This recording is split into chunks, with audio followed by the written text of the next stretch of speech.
In the last video, I promised that I would demonstrate to you how we can use mathematical modeling and differential equations to predict the future.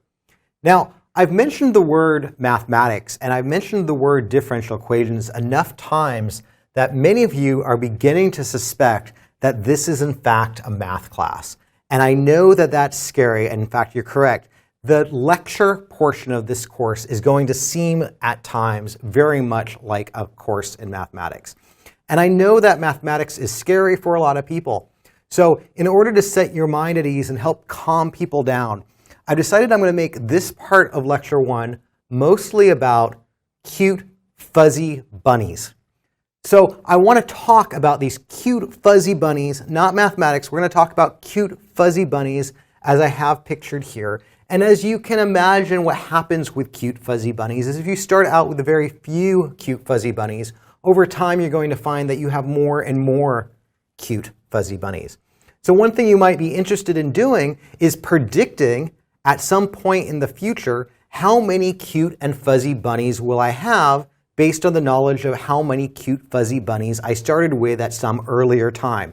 So here, if you can think of going down as going into the future in time, I start out with a few cute, fuzzy bunnies, and over time I get more and more and more cute, fuzzy bunnies. I mentioned that our mathematical modeling starts with making simple observations about the world around us.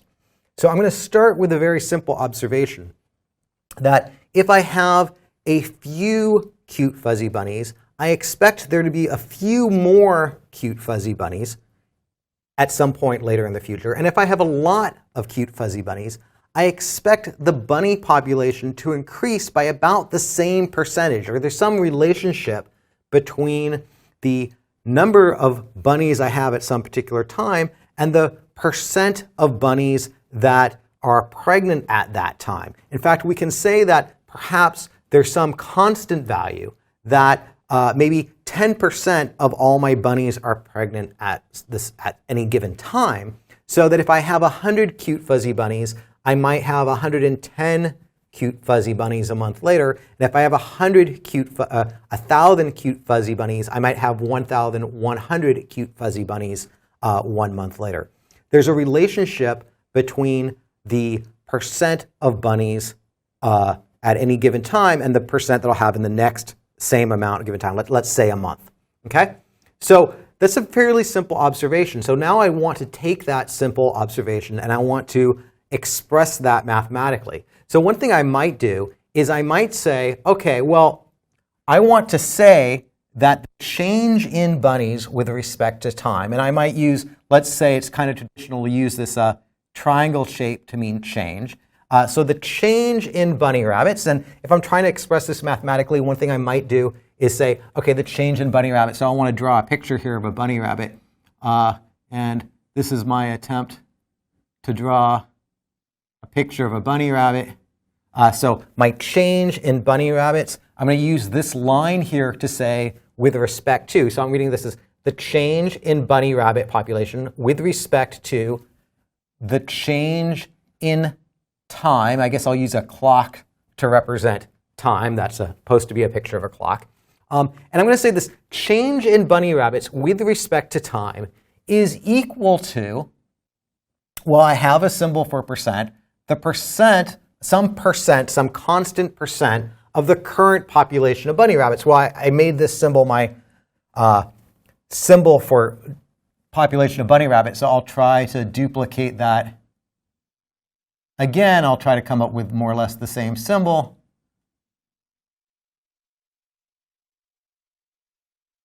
And so I'm saying that the change in bunny rabbits with respect to the change in time is equal to a constant percent of pregnant bunny rabbits times the current bunny rabbit population. And one thing I think we've all learned from this fairly simple exercise is that Dr. Taub cannot draw. Okay? So since I can't draw, and since it's not very likely that I'm going to constantly draw these various symbols, it's a lot easier for me to replace all these various symbols with letters. Okay? So what I'm going to do is instead of a picture of a bunny rabbit for the population of a bunny rabbit, is I'll just use R for rabbit to represent my population of cute fuzzy bunnies. Okay? And instead of this triangle, I'm going to use this letter D to represent change. For the percent sign, I'm going to replace that with the letter A. So A is the percent of pregnant rabbits. And I guess I'll use T to represent time. So now I can take this mathematical expression that I wrote and write it in a way that you're probably more familiar with seeing it.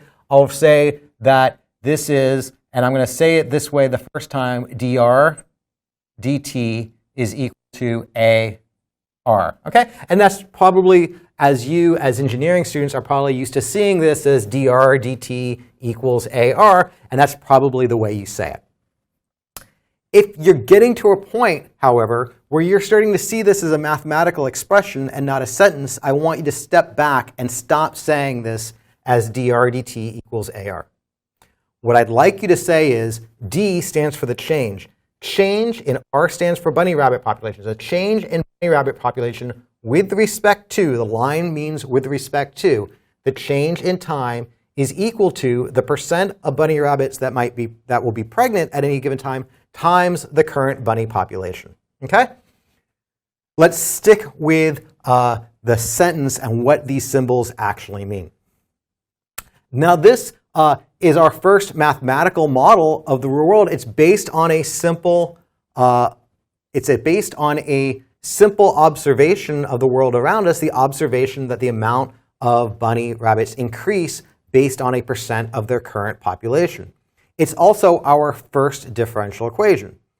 Now this is a differential equation I know the solution to. I could walk you through finding the solution to this differential equation. I'm not going to do that. I'm also not going to remind you at this point that a differential equation, the solution to a differential equation is not a number, but is in fact a mathematical function that solves this differential equation. I'm simply going to state that if I made R naught equal to the population, bunny population, at time equals 0, that the solution to this particular differential equation ends up being R, which is a function of time, is equal to the original bunny population times e to the A, that's our percent of bunny rabbits that are pregnant at any given time, it's a constant, times time. Okay? And if I was to graph this, the graph of this solution looks something like this. So if this is time, and this is my bunny population, and this is my initial bunny population, my expression looks something like that. It's exponential growth. Okay? And I can use this and say, and I can make a prediction that if this is my initial bunny population at some specific time in the future, let's call it time 1, I can use this to predict what the bunny population is at that particular time. I can use my mathematical expression, my differential equation and its solution to make a prediction about the future. Now, you might argue that this might be a good mathematical model. It's just a model. This is not the way real bunny populations increase. You would be correct. You could look at this and say, well, maybe this is fine for time being small, but I know that bunny populations do not increase exponentially without bounds in time, that as time reaches infinity, I'm not going to get an infinite amount of bunnies. And you would be correct. What you might realize is that these bunnies live in some environment where there's only a limited amount of food, there's a limited amount of grass. At some point, these bunnies are going to reach some maximum population. And if they reach some maximum population, then above that maximum population, the environment won't be able to sustain them. In that case, you might take this first initial simple observation about the world around the bunnies and add to it. So I'm going to move now to a new mathematical model. I'm going to try to improve this mathematical model and try to improve my prediction of the future number of bunnies I have at some future time. And what I'm going to do is I'm going to add a definition. I'm going to say that we'll use the letter M. I probably should have put this up here, but I didn't give myself enough room. M is going to equal this maximum population, and this is the maximum population that the environment can support of my cute fuzzy bunny rabbits. Okay? And now I need to come up with a new mathematical model. What I'm going to do is I'm going to start with the same mathematical model I had. It worked fine when time was small, so I'm going to start with dr dt. I told you already, don't say dr dt, say change in bunny rabbits with respect to the change in time, equals AR. And now I want to modify this model in such a way that the change in bunny rabbits with respect to time isn't always positive, but it is in fact decreases. My population is above my maximum population, that this change in bunny rabbit population will be small if my population is close to the maximum. As you can imagine, as you're getting closer and closer to the maximum population, the bunnies are finding it harder and harder to find food and be well fed and be ready to reproduce. But I want it to have very much this similar behavior when the bunny population is small compared to this maximum population. And this is where the art of mathematics comes in, is finding a mathematical expression or a way to modify this mathematical expression to get the behavior that we want. And what people have done in the past is they've used this expression, or they've modified the percent of bunny rabbits pregnant times the current bunny population by multiplying this expression, 1 minus R, the current bunny population, over M, the maximum bunny population. Let's think about what this does to our expression representing the change in bunny population with respect to time. If at the current moment my bunny population is small compared to my maximum population, that means R over M will be a small number. Meaning that 1 minus this being a small number, it doesn't mean much. I just end up with AR. That's pretty much the same expression I started with in my original model. I'll get similar behavior than what I got in my original model. If current bunny population is greater than my maximum bunny population that the environment will support, that means that, unfortunately, and I don't mean to depress anybody, it means that some of my bunnies might be starving. And in fact, I expect to then have negative growth. I expect my population decrease because the environment just won't support that number of bunny rabbits.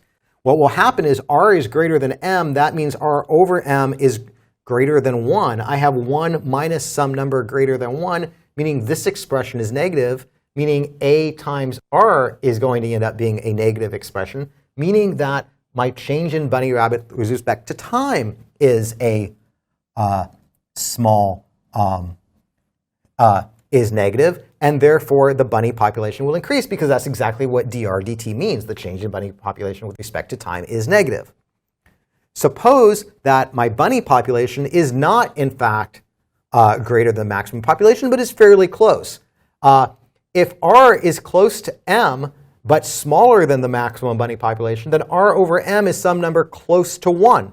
So I have 1 minus some number close to 1, meaning that this expression is going to be very small. When I multiply it by A times R, I'll end up with a very small expression, meaning dr dt will be small, meaning my change in bunny population with respect to time will be small. So this expression performs way I want it to perform. It matches the behavior I expect based on my observation about how a maximum population will affect my change in population with respect to time. It's actually called the logistics model, but I want to point out that this expression is not the only expression we could have used. I could have made this population, this term squared. It would have had the same, it would have fulfilled all the same behaviors that I expect as well. It's just that's making it more complicated for no apparent reason, so we'll just leave this expression the way it is. Now, this is also a differential equation I know the solution to. I could write out, as I did here, the analytical expression, mathematical expression, but I don't think you'll gain any insight by me writing the solution to this differential equation in a mathematics analytical form. So what I'm going to do instead is I'll show you what this looks like graphically. So here I've just placed up on my screen an RT axis. So R, of course, is my bunny population, and T is just with respect to time. What I'm going to do is say, I'll put up on here that we have some maximum population that we don't expect the bunny population to be greater than. So I'll just call this value here M, and I'll just put some dotted imaginary line on my axis. If my original bunny population is small, let's say it's here, so this is my R naught, the solution to this differential equation looks something like this. It starts out and it starts to grow very much like an exponential model. But at some point, the increase in the amount of bunnies, rabbits in time starts to slow down as I get close to this maximum. And then over time, it gets closer and closer to this maximum bunny population, but it never actually quite gets there. If my initial bunny population was greater than M, then what would happen if this was my initial bunny population? Maybe I just placed a bunch of bunnies in this environment and then just walked away and looked later to see what would happen. What will happen is, because there's more bunnies than my environment will support, unfortunately, some of my cute fuzzy bunnies are going to starve, and my population will decrease and decrease and decrease and get closer and closer to the maximum bunny population. As I mentioned before, this particular model is called the logistic model. I'd like to go one step further in our mathematical modeling of cute fuzzy bunny populations. And unfortunately, what I'd like to do now is I'd like to introduce a new species into the environment. So let's say I have a population of cute fuzzy bunnies. They're living in some environment. I'm going to forget the fact that the environment has some maximum population. But instead, what I'm going to do is I'm going to place a new species into the environment. I'm going to place a species of foxes into the environment with my cute fuzzy bunnies. And these particular foxes only have one food source. And unfortunately for the bunnies, that food source is cute fuzzy bunnies. Okay? So what I'm going to do now is I'm going to end up with a new model that's going to model not just the bunny population, but it's also going to model the fox population. What's going to happen is I'm going to end up with not one differential equation, I'm going to end up with two differential equations. So I have one differential equation that models the cute fuzzy bunnies, and that is still my change in bunny rabbits with respect to time. And as I've already said before, I'm going to assume that this increases at some percentage, the percentage of bunnies, some constant percentage of bunnies being pregnant at any given time. So I'm going to keep my term AR as the first part of this model, modeling bunny rabbits population. But now there's something else that's happening. Now I've introduced this population of foxes. Every time a fox and a rabbit meets, there's some possibility that that fox is going to eat that rabbit. Okay? So I'm going to give, I need a new letter. I said A is the percent of bunny rabbits that are pregnant. I'm going to say that every time a fox and a rabbit meet, a fox might eat a rabbit. So I expect that event to decrease my change in bunny rabbits with respect to time, because of course a rabbit's been eaten, it no longer exists, it's no longer part of the population. So this will be a negative term, and I'll say that negative, and I'll use the letter B to represent the probability that a fox eats a rabbit if the fox meets the rabbit. Now I need a mathematical expression that will be large when the probability of a fox meeting a rabbit is large, and small when the probability of a fox meeting a rabbit is small. And again, this is where the art of mathematical modeling comes in. One expression I can use is I can simply multiply the current rabbit population with the current fox population. Because if both the rabbit and the fox population are large, I expect foxes and rabbits to meet quite frequently.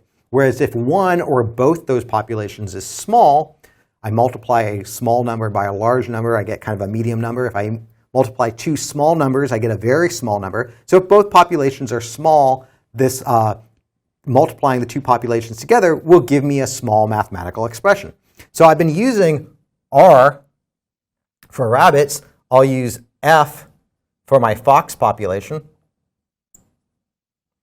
And so BRF is a good representation of the change in bunny population with respect to time, decreasing when rabbits meets foxes. Okay, so now I have a mathematical expression. I have a differential equation representing my rabbit population. Let's take a look at my change in fox population with respect to time.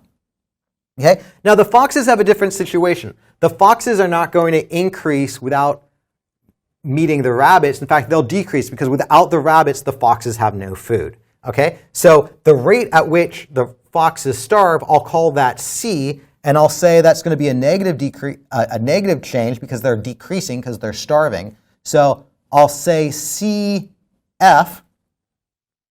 represents the current fox population will starve at a rate proportional to the fox population.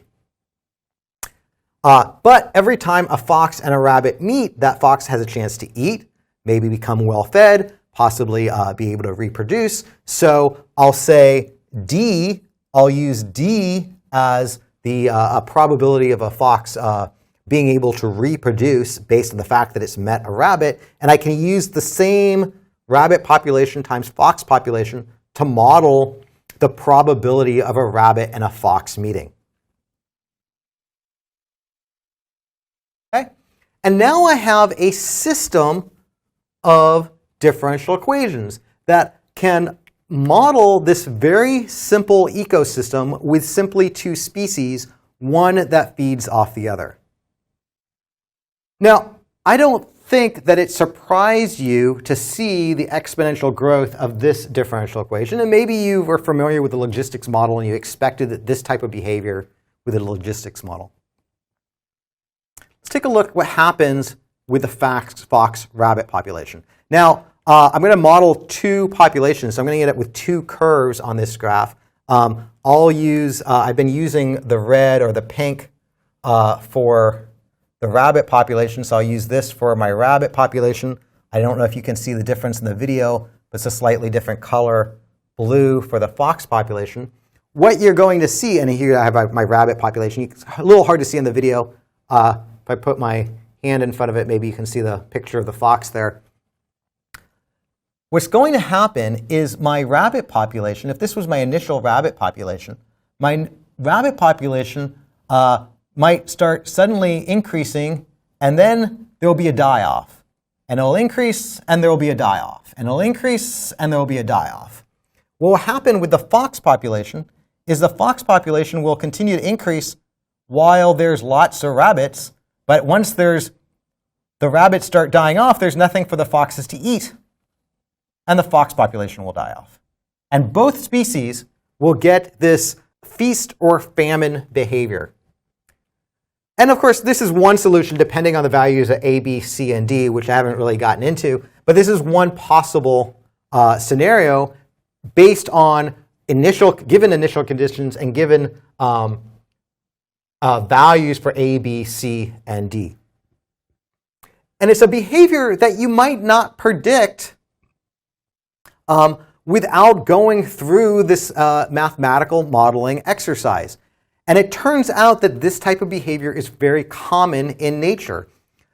And we can model it and we can make a prediction at any given time in the future what these populations will be. We can extend this. I can add more and more species. I can look at, using my art of mathematics, come up with different terms to represent things like two species that cooperate with each other, one species that maybe has a parasitic relationship to another species, and various other ways that species interact, I can come up with different mathematical expressions to model those different types of behavior, and I can keep adding species, and I can start looking at how is this ecosystem going to behave over the long term. I can use this mathematics to make a prediction.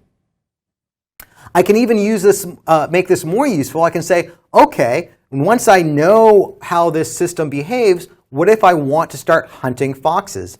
And I can add a hunter species that hunts foxes and look at and make predictions about how many foxes can be successfully hunted or harvested without decimating the ecosystem, without decimating the species. Ecosystems are one thing. This same type of logic can be used in many, many different ways. Chemists use the same logic to look at how chemical reactions change over time. There's many, many different ways I can use this mathematical modeling. One thing I can't do is at the moment I've limited myself to look at how my populations change with time. I might be interested more in population density, not looking at just how the populations change in time, but maybe what is the population of density of bunnies in some large prairie.